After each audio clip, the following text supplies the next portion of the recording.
You're gonna be running the sorghum press today? Yes.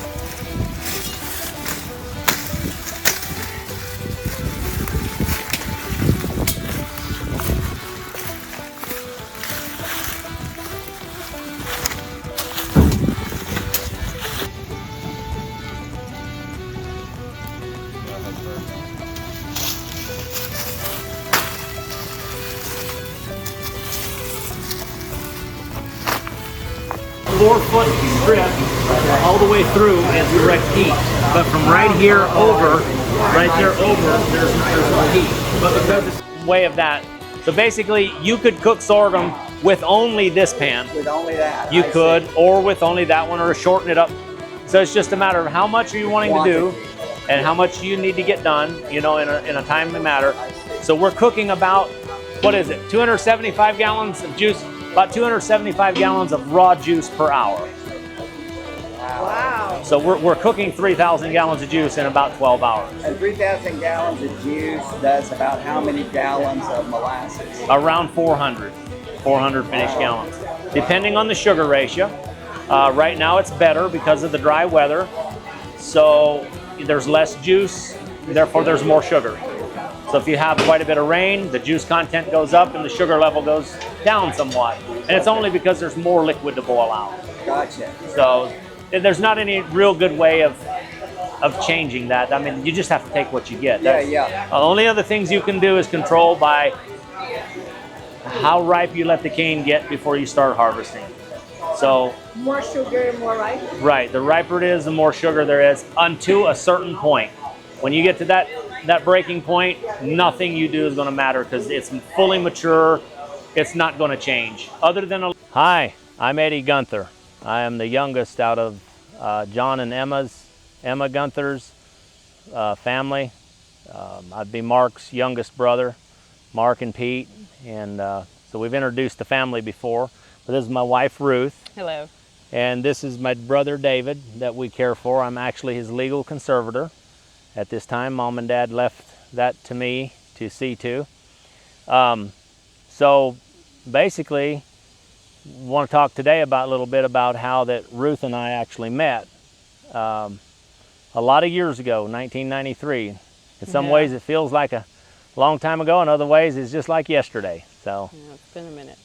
yeah, so her and her family moved here in 1993, like I said earlier, and we hit it off pretty quick. Of course, we were too young. Both of our parents didn't like it, that we had interest in each other, and so we found ways around that. There were no cell phones well, they probably had cell phones, but we weren't privy to them. We didn't have them, so. They had the dinosaurs back then in the phones and the phone bags. Yeah. The bag phones, or whatever you call them, they carried them in the vehicle, so. Yeah. And that's my introduction. I'll let Ruth talk a little. Yeah, well, we have 4 children. Isaac, Charlotte's the oldest, and then Isaac, Andrea, and Lana. And yeah, we had quite the start. When we started sparking, we were so young. I was riding by on my bike by his folks' little store in their house here, and they live right next to the road, so you can see everything that's going on. And Eddie was out there on his horse with his cowboy hat on. I thought, ooh, he's kind of cute.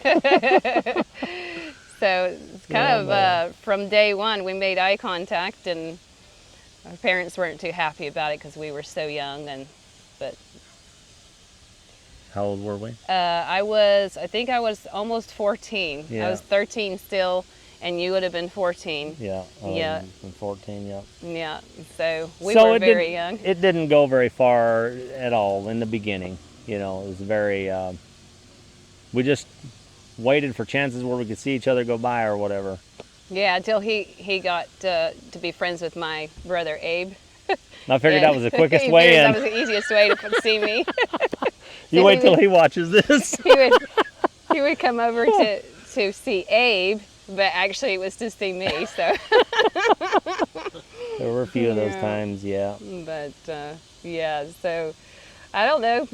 Time went on a little bit, and we would kind of sneak around and meet up in the woods here and there, and we would write little love letters and put them up at the little country store behind the pop machine. That was our mailbox. So Yeah. we did that for quite some time, didn't we? It's kind of funny thinking back to that now. Yeah. The lady running the store wasn't family or anything. They had the store rented from my folks, the building at that time. And they had that Pepsi machine there, or Coke machine, whatever it was. And I'm sure that she knew something was up, because I'd stop there just in the middle of the afternoon, and she'd be inside. She may or she may not have customers and at the time, and I'd get me a drink and then just drop something behind the pop machine. And later on that evening, I'd come back and there was something in its place. Another little love note. Kind of Yeah. crazy, yeah. Yeah, we were very young, but we were determined. So we didn't have cell phones, and that was just our only way to correspond back and forth. And we found ways around it, which were very naughty. But here we are, 26 years later. So Yeah, it has been 26 years, yeah. Well, that would have been after 26 years from our time we got married. So right, true. there was a period of time where Ruth's family would have had her go live somewhere else. She went back to the community where they had moved here from in western Kentucky, Murray, Kentucky, with a family that they knew well. Yeah. And why Yeah. did they send her back? Because of me. Yeah. And not wanting us Well, to get together. Yeah, at the time they were attending a different church than Eddie's family was going to, and I think that their preference would have been that maybe I would get involved with one of the young men from their church. So, yeah. So I went and lived for about a year and a half. I think I lived with an elderly couple. They were ex-Amish, but it was a really good experience. But in the meantime, he got a Dear John letter. Yeah, I got a Dear John. I was Yeah. absolutely brokenhearted. I absolutely was. I didn't know what to do with myself. Did Yeah. you know she was leaving? No, not at the No. time. Just all of a sudden she She was was gone. just gone. Yeah. And I don't remember even how I found out where she was, but I didn't even know how to even, at that time, didn't even know how to get to Murray, Kentucky. I didn't know where that was even on the map. And No. so I was just like, well, whatever happens is what happens. So, and then, Yeah. Well, and then one day it was time for me to come home, so mom and dad came and picked me up and decided it was time for me to come back. And I don't know, I don't think I was back 2 days, and we were we were already seeing each other. I'd seen him on the road. It was like, well, no, first place I remember seeing her was at the local fire department sale. Oh, that's right. They have their annual fundraiser in the first Saturday in May every year. And I was there helping out with that. I'm not sure if I was actually helping out at that time or not. I'd just been almost 17, or I mean almost 18 at that time. yeah. And saw her there. And I could tell pretty quick things maybe weren't the way the Dear John letter said they were. I couldn't hide it, I guess. Yeah. But all it took was a kind of a wink and his cowboy hat, and I was like, oh my word. I wore a cowboy hat all the time. Yeah. I rode horses a lot. I broke horses for other people. Would ride them get them and keep them for 30 days and work them hard in those 30 days. And so that got me around the community, a lot. Sometimes late nights, because we'd work all day until the work was done, and then I'd go out and ride the horse to make sure he's ready to, he or she, whatever it was, for the owner to ride. And so I liked that cowboy hat a lot. I wore that a lot, but Yeah. it's too big. It just gets in my way now. I hit my head all the time. So Yeah. So what happened after that? What? We went on a little, I don't know, about a year, kind of seeing each other behind our folks' back, which I think his mom knew that we were seeing each other. She never let on that she did. We found out later she had been reading the little love letters that we had sent back and forth.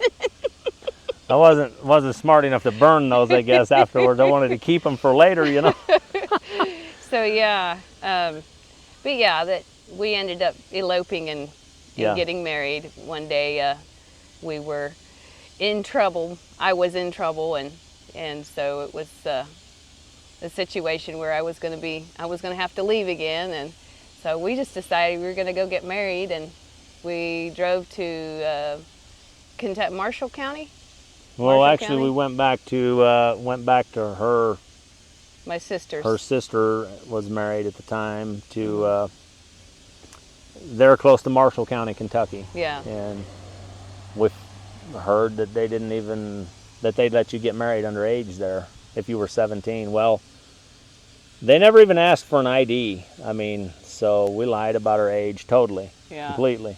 And I looked like I was 12, so I know the judge knew what we were doing. He just kind of looked at us. You all are 18, right? Right. And we were like, yeah. Yeah. Interesting. So we didn't know for sure if it was going to happen that day or not. We just got the license, and then they said, well, we can check with the judge and see if he's got time. So they came back a little bit later and said, yeah, he's got time. Have you got 2 witnesses? I said, well, we have one. And the lady said, let's see what else we can do about it. So we got an attorney that was there in court. Oh, that's right. I forgot about that. To be the other witness. So yeah. Interesting. Then we got married, and we came back. Well, he came back here first to see how the land laid with his folks, because he was pretty scared we were going to have to figure it out. We didn't have a place to live or No, we nothing. didn't have I mean, anywhere. I had $250 and a little 2-wheel drive Nissan pickup. Yeah. That's what you drove to Kentucky? Yeah. Yep. Yeah. Yep. And so I came back to see how it was all going to be. And I remember talking to Dad. Well, nothing was said at first. I just said, well, I decided to come back. Nothing was said about Ruth had been gone too, which I knew that they knew. How long was you gone? Just overnight, really. Yeah. About 24 hours. Yeah. And Dad said, yeah, they considered calling the law and getting the law involved. That my brother Pete had checked into it extensively, a little bit, somewhat. What could they do about it? And I don't know all the details of what they were told, but basically they decided it was better just to leave it alone. And so then I think I stayed home here one night with my folks. I think you did, yeah. And I think about noon the next day, I just couldn't take it no more. I decided we have to do something. If this is not going to work, around here, I got to know. We got to find somewhere else to go. I was that committed. So I took Mom and Dad, and they were sitting at the table. I don't remember exactly how it was, but I sat down and said I had something I wanted to talk to them about. And I don't remember. It was like you could hear. You could have heard a pin drop. It got quiet. Of course, it was just Mom and Dad and Davy here at the time.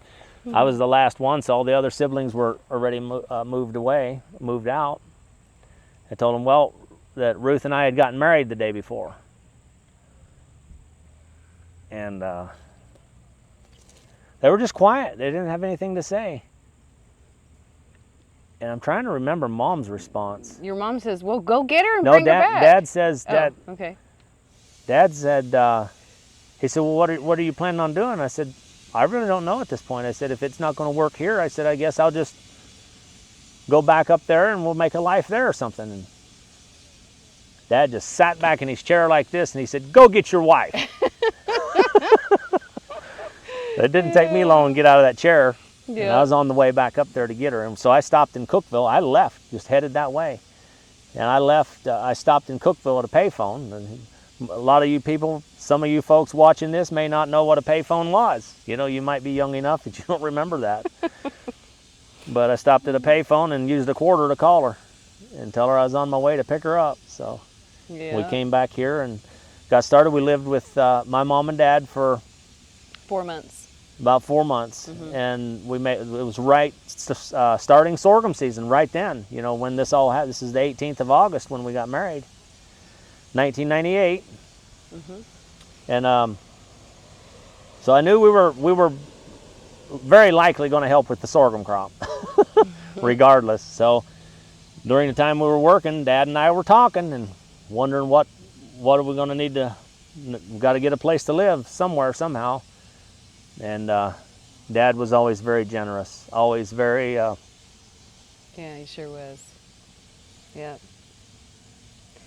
He loved a lot of people, and Very helpful. And he spread a lot of love in this world. He was just always had a big heart for the love in his heart he had for God and for all the people around. He just always wanted everybody to know how special they were, and yeah, he was. Yeah. Anybody that would move into the community that was new, he would always go and bring them some eggs and milk or something like bread. a housewarming gift, Yeah. and just welcome them to the community. Fresh bread sometimes. Yeah. Whatever. But anyway, so we got discussing it more and more, and he said, well, let me back up a little bit. So in our family, there was an understanding growing up that you stayed at home and you worked for Dad until you were 20. That's what he expected. That's what they expected. That was the custom. And all the other family members did that. All of my siblings did that. They would have stayed home till they were 20. As far as I know, I think they all did. And so here I am underage, for sure by 2 years.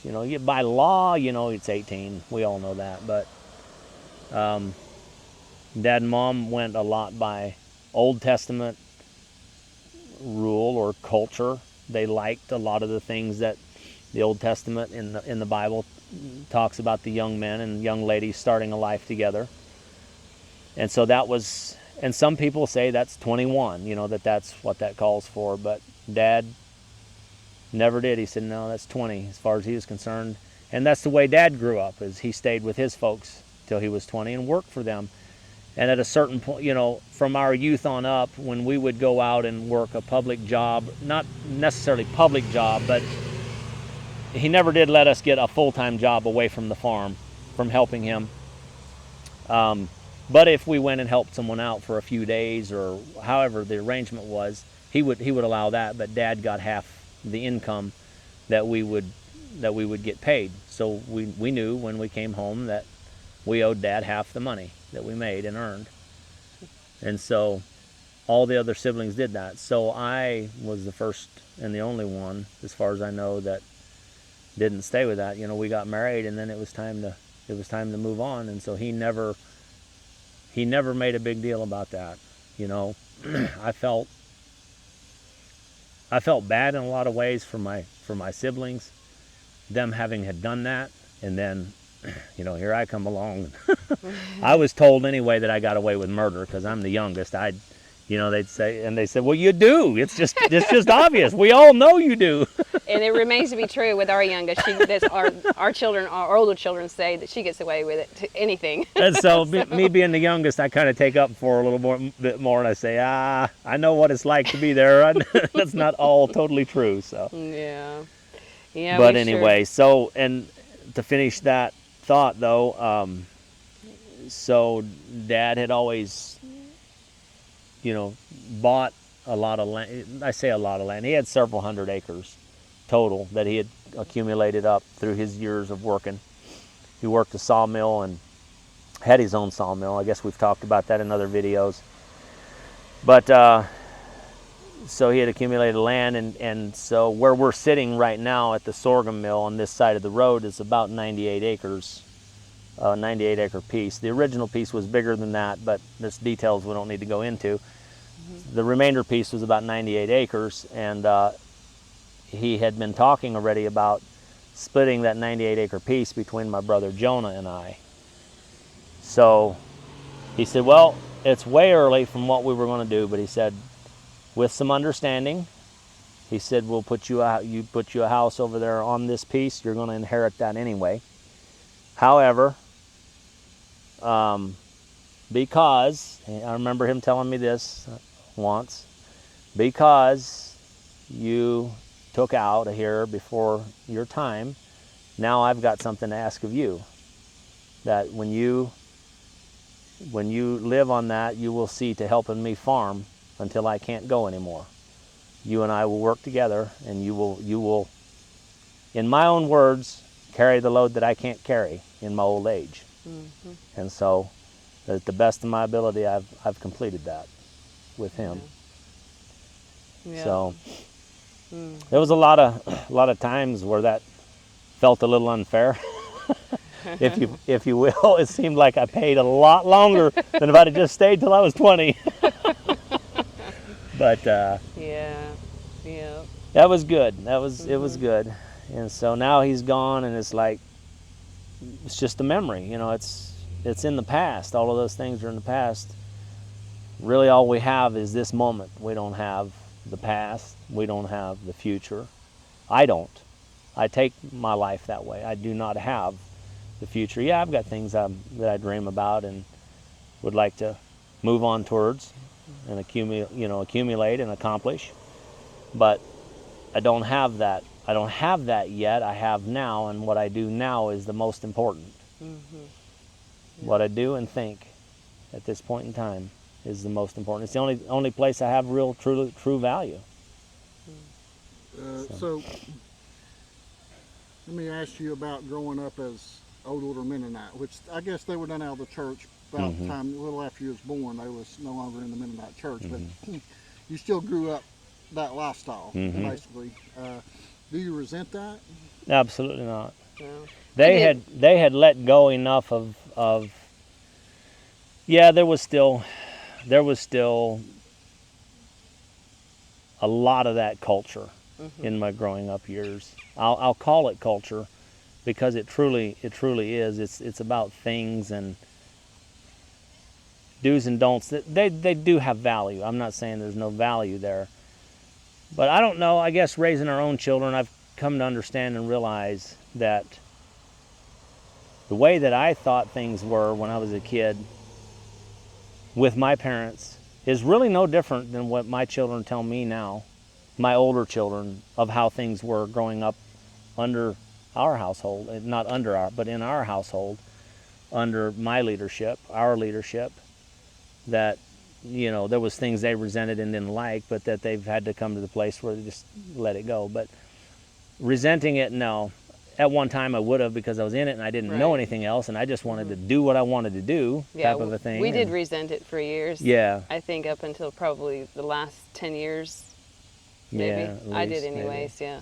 Well, you didn't grow up necessarily Mennonite, but your family comes from England, is that right? Yeah. Tell us about that a little bit. So my dad met my mom in England. He was stationed in the Air Force over there, and so he got stationed in England, and he met her at what they call a pub over in England, like a bar would be over here in America, and they just hit it off right away and ended up going out on a date, I think a couple times, and yeah, so they ended up getting married. She was 19, I think, and us 3 oldest girls were born in England, and then our brother was born in Michigan, and then we got stationed back in the States again, so we came back to Kentucky, actually to New Jersey first, and then we moved to Kentucky. And so we kind of got involved in the Mennonites.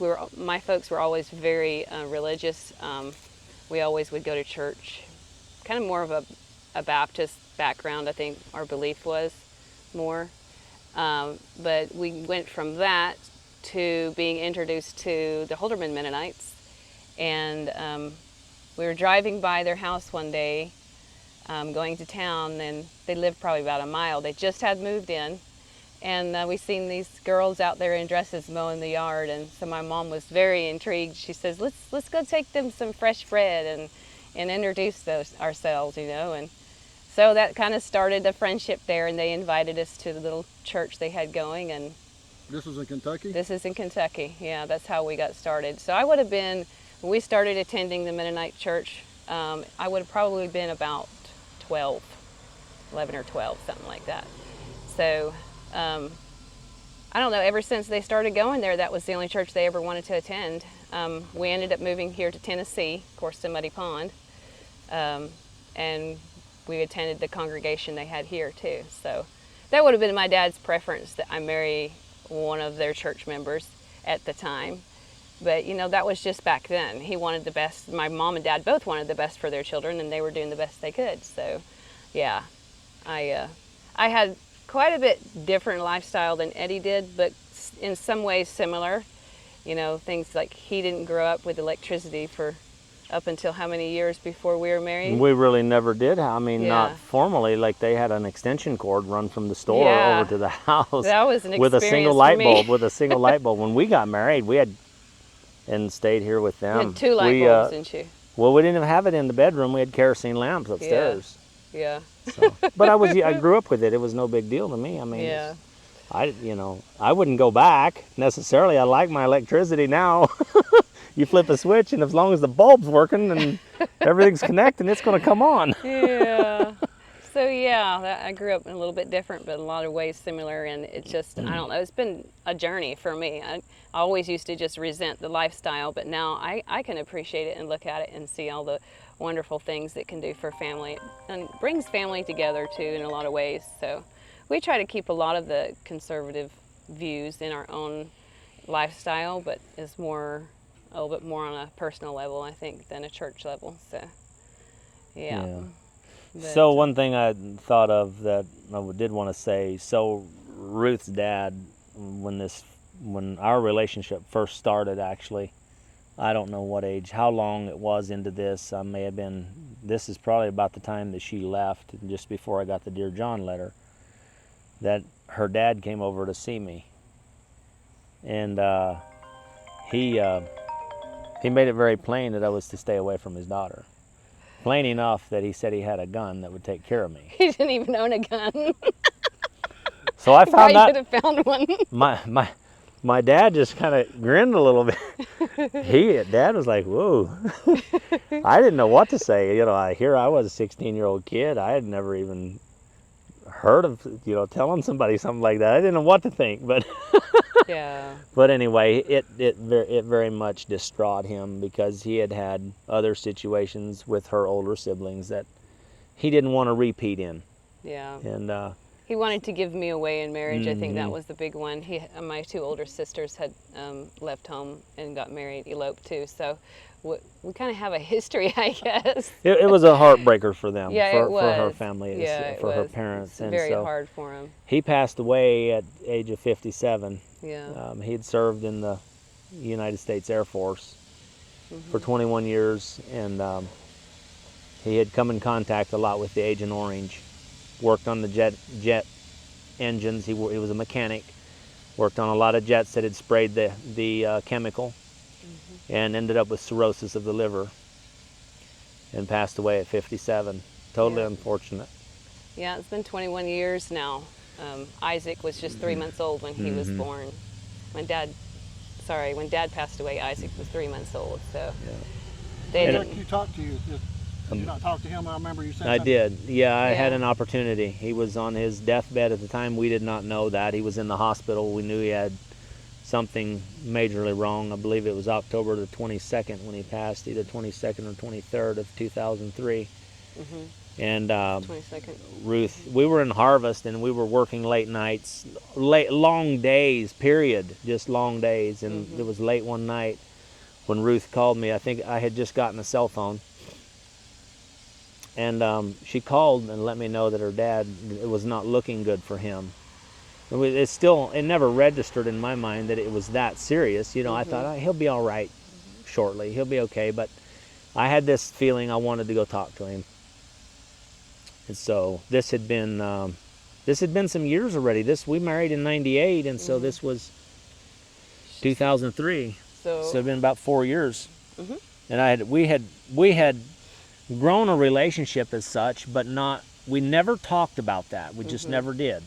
Yeah. But he was very accepting and very open and very, but I went to see him at the hospital alone, and I told him that I'd come because I wanted to talk with him. And I said, I don't remember exact words, but basically my message was this, is that I was feeling bad for having wronged him in that way, and taking his daughter without his blessing or his consent, basically. Yeah. And he heard me out and just looked up at me.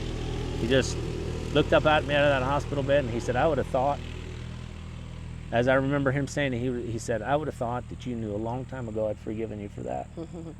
And we did, I think. But yeah, we could do it over. We wouldn't have eloped. Yeah. You know, if we could have done things a little differently. There's just, we don't want to, there's just a lot of things that, I don't know that doing it that way necessarily caused it, because relationships have struggles. We've had our plenty of share of struggles. We were separated for 4 months in 2011. It didn't look like our marriage was going to make it at all. And but it did. It did. And only by the grace of God that worked out. And then we've had our struggles since then. It hasn't just been I think anybody that knows anything about a relationship, it takes work. Yeah. It takes work and the dying to self. That's right. I was just fixing to say that. Dying to self. And the Bible tells us that Jesus plainly said that in one place it says, unless a corn of wheat fall in the ground and die, it remaineth alone. But if it die, it bringeth forth much fruit. I'm not sure if I quoted that exactly right, but it bringeth forth life. And so it's a picture of dying to self so something else can grow. Yeah. Tell us about your first house. Remember something about that? Oh, yeah. Yeah. You go ahead. Well, it was practically given to us. We had, Aaron Bauman had a little place that he was wanting to get rid of, and what did he give? We paid $200 for it. It was just a little 2-room house. It was infested with, what are those, centipede things? Yeah, yeah. Yeah, it was like they were all in the walls. Anyways, Jonah, his brother, was a mini barn mover at that time. He had just started that, yeah. He offered to, it was not Jonah, it was his cousin Martin. Yeah, sorry. we got to back up a little bit. This house, we got to qualify this house. Oh, I'm sorry. That's okay. So this house is sitting on a concrete slab. So how in the world are you going to move a house that's not got a floor under it? But you can't move the concrete. That's right, I forgot. So I remember thinking about this. I thought, this is not going to work out. What in the world? So I talked to my dad about it one evening. We were making sorghum when all this was transpiring. Dad said, why, that's no problem. I said, what do you mean it's no problem? He said, well, in Canada where he grew up, if they wanted to move a building and they had a concrete slab, they took a sledgehammer and busted out the corners of the concrete where you could get a jack under the corner, and you raise that building up one side at a time, get it up high enough with blocking, you build your floor on underneath that house, you let the house down on it, you fasten it to that floor, and away you go. Because they moved like big houses there in Canada, or barns, type of thing. So that's exactly what we ended up doing, is doing that. And we built like a mini barn floor underneath it. It had skids under it. Put the skids in and the flooring, let it down, fastened it down, and then my cousin Martin Horst picked it up and moved it for us. Yeah. And then we moved it over here to this property and did an addition, had a work day there. Several family members, different ones came that were in construction anyway, and they helped us and got an addition put on it. And the house is still the same way that now it's still in the same, the way we had built it then, had reconstructed it. It's only, 28 by 30. It's like 840 square feet or 860 square feet, and that's where we started. 2 bedrooms and 1 bathroom. Yeah. Little bitty narrow doors, you can barely fit through. Yeah. Did you get electricity right away? Oh yeah. Oh yeah. Yeah. We had You that. got electricity, huh? No, well, I did, yeah. Yeah, the existing structure already had some wiring because someone had lived in it on that concrete slab there. What it was a piece of property that one of Aaron Bauman's, he's a neighbor here. One of his family members bought this piece of property and the house was there, and they built a new house, and so this little house is still there and they wanted it gone. So they ended up, after we moved the house off of it, built the floor and moved the house off of it, I believe they took and hammered up that concrete slab and got completely rid of it. You can't even tell where it was at, where it had been sitting. How long did y'all live in that house? We lived there till 2006. We moved in New Year's Day of '99, and lived there till 2006. So, yeah. We still about 7 years. Yeah. My uncle lives in that little house now. We kind of are his caretakers or what. So it's kind of special. We keep it in the family or what. Yeah. But we just live just about a mile down the road. Then Yeah. later an opportunity came up. There was a gentleman that was had built a new house here, had a rather large family. I believe they had 10 children. Yeah. It's like 5,000 square feet if you figure the basement, which the basement's not finished out, but it's about 3,200 square feet of finished out living space, and we got it for a real deal. So we Yeah. bought that and moved in 2006. So Yeah. we've been there for now 18 years. That's right. Yeah. Went to from a little cracker box to a mansion. It felt like. When we first moved into the big house, we never even used the upstairs. It was like we didn't even need that. Like the first floor was way more room than we needed. Yeah. Are you going to sleep over here, Dave? Huh? Yeah. So did you all start in the sorghum business? What was your job? I mean, how'd you earn income? Working for your dad still, or? Some of that, being involved in the sorghum. Dad paid me that fall, and then the next year I had some cane of my own. Let me start over on that. Together with Dad, he and I partnered in our crop until the day he was gone, because it was just easier instead of bringing on yet another partner, another one of us needing to market our sorghum and not knowing, how to keep it fair. We just partnered together and wherever, and he worked very hard on getting sales and moving the product. So In the early days, how was he selling it? mainly by folks coming here and buying it either retail, or then they would have wholesale buyers, people that knew their lifestyle and knew who they were. They would come here and buy the product and take it to stores in different places and market it, you know. He would go to stores too. And then he like started doing different that. places like Save a Lot and things, and go to and introduce and ask them if they'd like to buy it. And he was very good with people. Yeah. So now he must.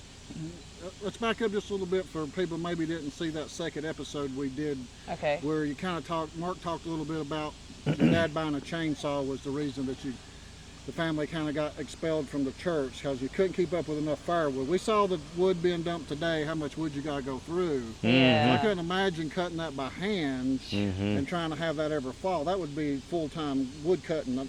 How did you cut that? I mean, you was little then. You wasn't. Yeah. It was before your time. But how did they cut that wood like that? Well, we did chainsaws, yeah. Then I was very involved. By the time I was 14 years old, I was running a chainsaw as much as any of them were. I mean, we would have wood cutting days. We would do this mainly during the winter months when it was cooler. We would all get together and cut boiler wood, and we'd spend days at it. We'd run 2-3 days at a time cutting boiler wood and piling it up here. And we would have it all cut in here before. Who's that? That's Pete. Yeah. Yeah. We would have it all piled up and cut here before we ever started cooking sorghum, and we usually had enough wood. We usually had enough wood for that, for the fall. You don't remember, they didn't have chainsaws Yeah. the time you come along. Yeah. But before that, they had to cut that by hand. I mean, that's. Well, they didn't have the boiler. They didn't have the steam boiler at the time. They were burning wood, but it was a fire under the pan. And also, Dad had a sawmill at the time, so he had a tremendous amount of slabs. Okay. And so, even I helped him with the sawmill, even in my teenage years. I pulled a lot of lumber from that mill. We sawed many thousand board feet of lumber.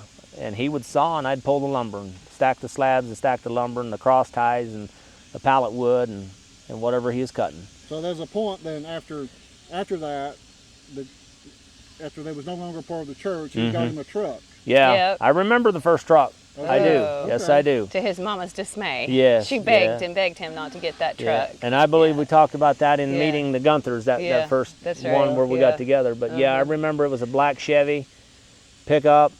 I don't know what year model. I think a 65, somewhere around there. Is that what he used to go out and to sell some of the Yeah. sorghum in? And Yeah. He really got tired of feeling like he needed to hire somebody all the time to haul him around, to go take care of his stuff, and then holding somebody up and so We don't on. know So how that he was able to get his license though. Yeah. He was a terrible he driver. he was a dangerous driver.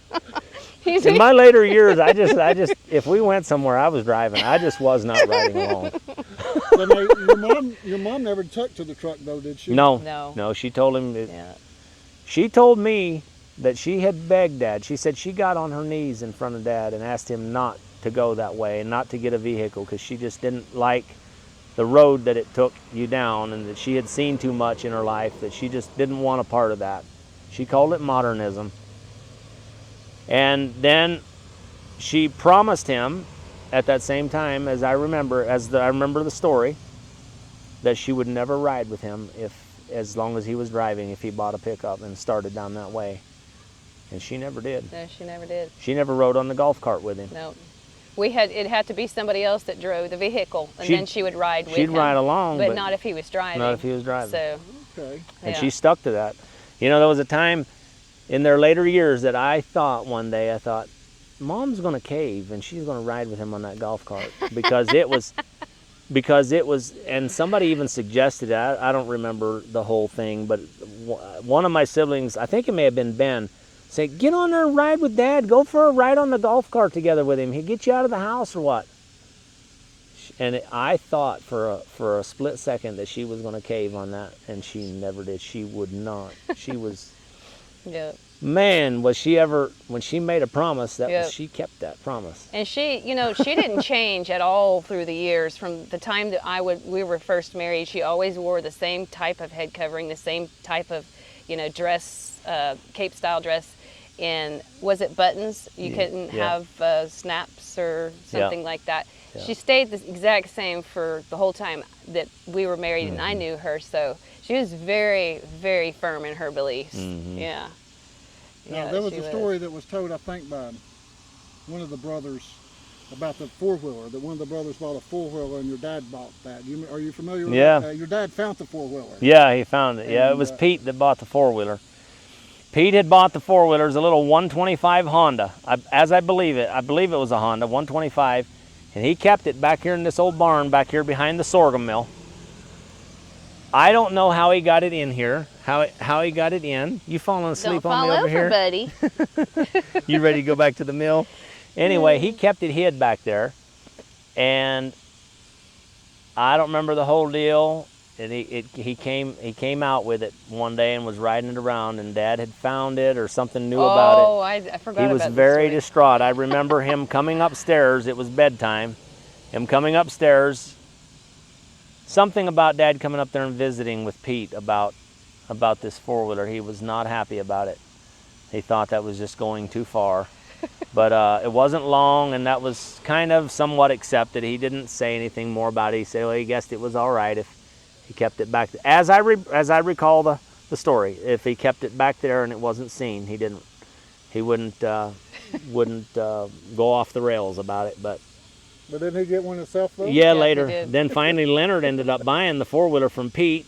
And it wasn't long, and that four-wheeler was everywhere on the farm, and Leonard was using that thing for running here and there and doing this and that for Dad. And Dad started seeing how handy this four-wheeler is. But I was actually the one that taught Dad how to drive a four-wheeler. Oh, you did? He had bought a couple four-wheelers. He said, it's just for the boys to use. I'm not going to get involved in that. And then as he got older and he started slowing down, he realized he needed something to carry him around. And he had bought a brand new Polaris four-wheeler for me to use on the farm. Yeah. Dave remembers it too. You remember it, don't you, Dave? He's smiling about that. Yeah. So anyway, I still remember where we were at. He didn't want me to teach him here around the house because Mom, he didn't want to deal with it, with any more whatever, Mom giving him a hard time or whatever. So we went up there to the top of the hill where that store is, where Ruth and I were passing notes back and forth to each other. Yeah. And that's where he learned to drive the four-wheeler. It was an automatic four-wheeler. Anybody that knows about it was an automatic, and it wasn't long. He was ripping around everywhere with that four-wheeler. He wore several four-wheelers out, I'll say that, wore them to slap out. Rolled a few too. Yeah. Yeah, there was one time he was checking some fence over here close to where we put our first little house. Driving along that fence, it's really steep right there, and he ended up rolling that four-wheeler and was trapped underneath it right in a little valley. You couldn't see him from any direction and didn't know where he was at. He was there, we don't know, a couple of hours. There we have a neighbor that lives just real close there, and he was retired at the time. He's sitting out on his porch, and he keeps thinking he hears something.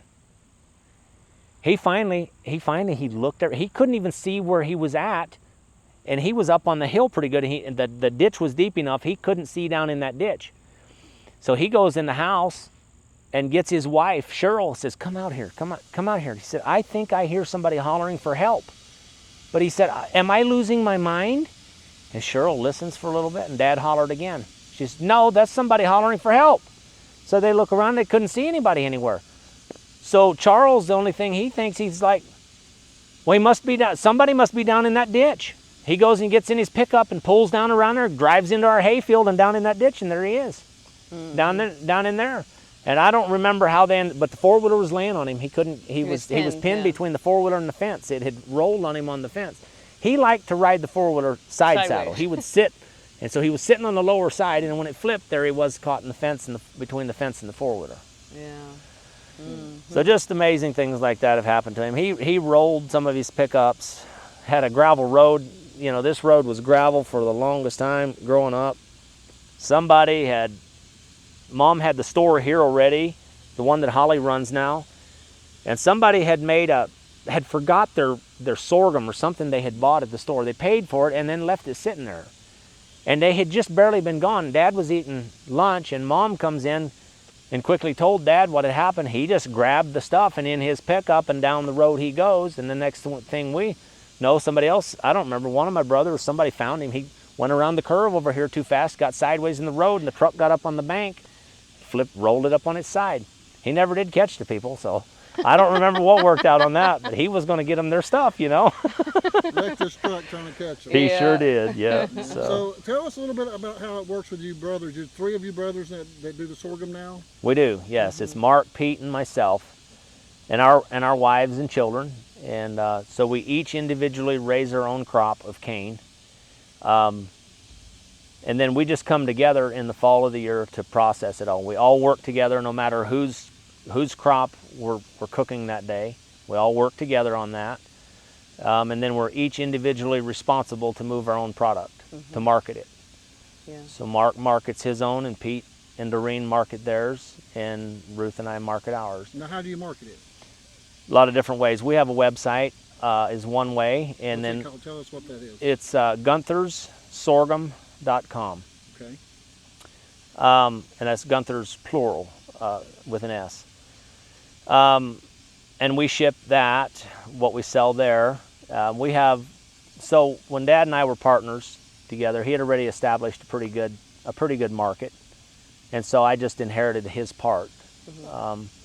But now, since that, we've branched off. We've got our two oldest children, Charlotte and Isaac, involved, and so instead of adding another partner there, we just have an agreement between ourselves where they get paid so much per pound for their product, and then we move it for them.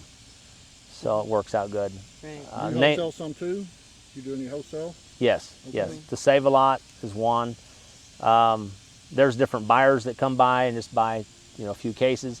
One of our biggest places of selling it is right here in the store, where Holly is the manager in the variety store. We send some to a health food store in South Carolina. Ascend Foods is the name of that place. We send it to them by the drum, and they package their own. They use it in some kind of a drink that they make, and they use sorghum in that. So we grew up making sorghum. I know we're kind of getting off in left or right field here. We grew up making sorghum, working hard, making this product, and only however many years ago, it's been 10 years, 15 years ago, universities did some studies on sorghum and found out that we're creating a superfood. It's high in antioxidant and all these other things, potassium, sodium, iron, magnesium, and all this other stuff. And it's like, oh, well, we like it. We were making it because we like it and we like to sell it. So only now did we find out it's a superfood. So but it's icing on the cake as far as I'm concerned. Really enjoy the sorghum business. So what did you think about the sorghum business as you got married and got into it? It was different for me to get used to. I feel like I got a bug in my eye. When we first got married, of course, we lived with his folks for 4 months, and I got kind of sick at that time, so I wasn't really very much involved the first year we were married. But the years after that, yeah, I was very involved, and it was a really good experience for me. I'd never really worked together with a whole family like that. When you know the dialect they have and the way that the German, his background is, I always used to think most of them were angry because the way the men would talk. But see, I grew up very, talk very nice to people in a certain way, and his family was very more with a strong accent. I just didn't understand it. I just thought they were mad. But yeah. She asked me not long after we were married why it was that one of my brothers it seemed like he was mad all the time. I said, he's not mad, it's just the way he talks. But yeah, it's been really fun. It kind of took me a few years to really get in the swing of it. We started having children right away, and so to juggle the babies and working at the sorghum mill and helping out with the customers and the filling, us mamas, Doreen had babies too, so it was a real learning curve to learn how to juggle the children and the food and feeding everybody here. But yeah, I love it now. I've loved it for years. But yeah. Ruth had to make a lot more adjustmts than I did. Yeah. I feel like there was. They were good adjustments, though. Yeah. I've grown a lot through it all. With shocking adjustments at first. Yeah. Yeah. Yeah, it's been good though. It's been good. Mm-hmm. Yeah. Yeah, it sure has. All right. Anything else you can think of? I think that's about it. I had one other thought that I had thought of earlier, and now it just totally eludes me. I can't think of what it was. Yeah. So do you have other businesses besides the sorghum that you deal with? I have a trucking company. That sounds like it's a big deal, but it's one truck on the road, and it's not an 18-wheeler. It'd be like a hot shot rig. We haul the mini barns. There's been discussion about that before in the family.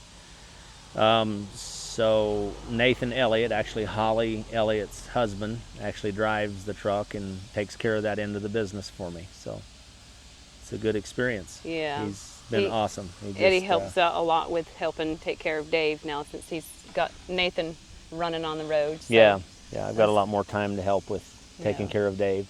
That's something we didn't talk about. Tell them about how that works with the store and how that takes care of Dave. Okay, yeah. Mm-hmm. So when Mom and Dad were working on their will, they set it up so that anything that was left on the home place that Mom and Dad hadn't already divided out among us children. So they just went ahead and gave the land to us siblings, the ones that, I don't know how he decided which ones he was going to give land to and which ones he wasn't. I don't know, but it ended up working out very well, whatever his decision was. But the home place was to be left in a trust if they passed before David did, that trust would be left in care of David, in caring for him, and the store also, the profits from the store would be used to pay for his care and for keeping him up. Mm-hmm. And so it's not just a wildly successful, but it has the success, or the business has grown quite a lot thanks to you with this channel. Exactly. Have brought a lot of people here, a lot of people that we otherwise may or may not have. It's given publicity. Mm-hmm. So the profits from the store go to caring for David, and so we have Holly managing it, and Doreen helps with bookkeeping and so on. Mm-hmm. And then Holly has workers that she takes on and teaches about running it, that can be run here, being a storekeeper while she's not here. And so that it works very well. It has worked very well. Mom's been gone, is this almost 3 years now? Yeah, it almost sure 3 is. years, and it has worked very well. Mm-hmm. It's kind of crazy how that you came in the picture when you did, and it increased. It wasn't real profitable. There was a little profit, yearly for Mom, enough for her, keep her going and so on.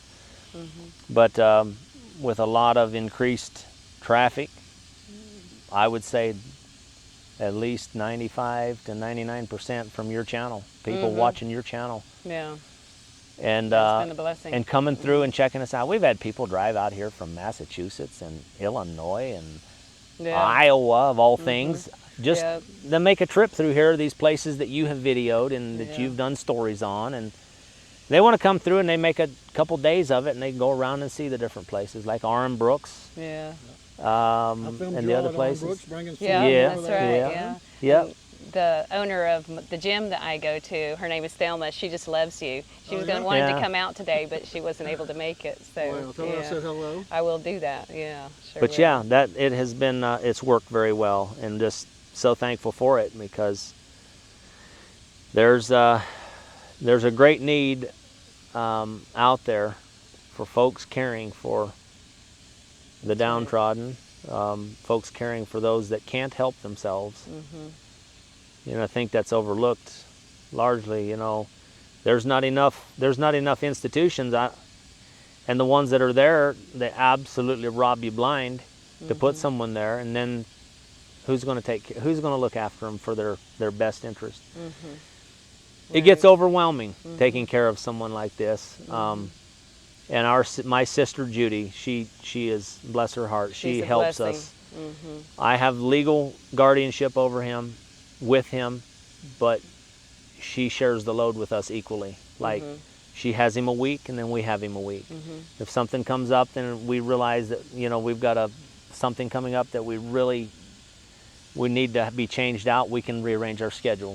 We've done it multiple times, just helping each other out so that this one she can go do something that she needs to do that she can't really do, taking him with her, and vice versa. And so we just switch it around. And so yes, it's a burden. It's a load. You literally have to just take a moment at a time sometimes, because there's a lot of care. He won't feed himself anymore. You can't let him go to the bathroom alone. If we got up right now and went down to the sorghum mill and didn't take him by the hand and take him along, he'd be here till tomorrow. He would sit right there. Yeah. He wouldn't go anywhere. Yeah. But he's such a blessing. But he too. We is, get a and lot then of- there's the other side of that. He can be so happy and just brighten the whole day, Yeah. and so willing and so whatever to do what he can just to get out of the chair is, it's an effort for him Yeah. now. Do y'all bring him to the mill every day when you work? We do. We do. Mm-hmm. So tell people when the mill, you're going to be here through October. Tell them when they can come out and see you. Give them some dates and times here. So our normal cooking days are Tuesday, Thursday, and Saturday from the beginning of September till the end of October. Those are the dates that we tell everyone. There are some times we have equipment breakdowns and we might not be cooking a full day, yada yada. Things happen sometimes that are beyond our control. So it's always good to check. You can check either on Gunther Sorghum on Facebook or Muddy Pond Sorghum on Facebook. We have those two pages, and we try to post those dates if anything changes. Right. Those are the dates we go by, but if anything all of a sudden comes up, we always post an amendment Right. to that and say, well, something's happened, yada yada. They can always call to the store Yeah. here. We The have a store's open year landline. round. It yeah. is, yeah. And so they can call to the variety store. And that number's 931-445-3357. Okay. Yeah. And I'll put that link in there. And but the store's they're closed on Sundays, I think. Yeah. And That's the only day of the week it's closed. It's open unless some unforeseen thing. But yes, it's open. You can Yeah. count on it. There'll be somebody here from 9 to 3 for sure. Yeah. well, at I the store. appreciate you all meeting us. Yeah. Well, absolutely. And today we filmed this last December, and we got to go to the Christmas parade. Yeah. And I just wasn't real happy with the audio. There's Yeah. little pops and clicks in it, and I wasn't real happy filming inside. So Yeah. I said, let's wait till we can do it outside. Yeah. And Davy wasn't with us either. That's Yep, right. yep. When we filmed that day, I guess he was with Judy. That's Yeah. right. Yeah. Yeah. So he got to be here, and I appreciate you taking time away from your busy work schedule, because I know I've been here last year and filmed all of it, and it kind of gets crazy. It can. It's- It can. It's very demanding. That sorghum don't care whether you're there or not. It just does what, if you're not there to guide it, it's just going to do whatever it wants to, Yeah. which is nothing. Well, if we So- didn't have all the beautiful people come out here, we wouldn't be doing this. Yeah. Just for us, So it's for everybody. It takes a large amount of people, a team, if you will. You got we're making it, yeah, but if we don't have anyone that's interested in it, we would soon be out of business completely. So Yeah. yeah. Yeah. Well, John, thank you. Thank you so much. Y'all come out and see us. Yeah, sure. Shall I hold your hand on the other side? Do you want to go and let Ruth hold your hand? Come on. Huh? There we You'd go. rather hold Ruth's hand than my hand? What? You gotta watch where you're stepping here so you don't fall. Watch your step. There's some rocks there that'll make you trip. Mm-hmm. Boy, this breeze feels good up here, doesn't it? Yeah, that breeze sure feels lovely. So, tell us where y'all from and your name again. Mike and Sue Roberts from Riceville, Tennessee. Riceville. So, Yeah. did you come get you some sorghum today? We did. We did. We came to Muddy Pond to check out the stores and see the country. Well, what do you think about it? I love it. Have you all been here before? No, this is the first time. Have you been to the variety store yet? Yes. Yeah? Yeah. And we also went to the first two stores, what was they? Oh, the country ports. Okay, yeah. And then we went to the general store. Okay, yeah. Yeah. Yeah, they got quite a few places out here in the country. You wouldn't think they'd be all the way out here, would you? I know. I bet when you was coming out here, you thought, there ain't nothing, there ain't no way, we're lost. We saw no cars getting here, and then cars everywhere once we got here. It's like, where did they come from? Yeah. You're thinking, GPS can't be right. Yeah, it's beautiful country. I enjoyed it. Well, good. Well, glad you just came out. Thanks for watching the channel. All right, thank you. Thank you. Nice meeting you.